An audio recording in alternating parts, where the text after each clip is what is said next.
Emily, thank you. And now taking a look here at the latest numbers in the U.S. Senate race. Incumbent Senator Democrat Tammy Baldwin declaring victory this morning over Republican challenger Eric Hovde. All eyes have been on this hotly contested U.S. Senate race.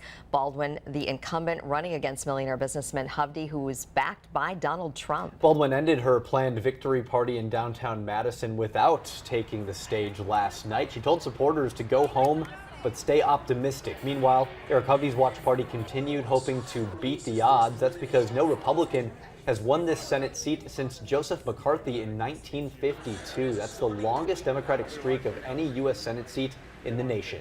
Baldwin's campaign focusing on reproductive rights and price gouging by businesses. Meanwhile, Hovde saying that he wanted to help the economy. Hovde thanking supporters during his watch party last night. The Baldwin campaign declaring victory and releasing this statement saying, quote, "The people of Wisconsin have chosen someone who always puts Wisconsin first, someone who shows up, listens, and works with everyone to get the job done. And they rejected the billionaires and the special interests who wanted to come to our state, spread hate and division, and buy their way into power," end quote. And a Republican victory in the race.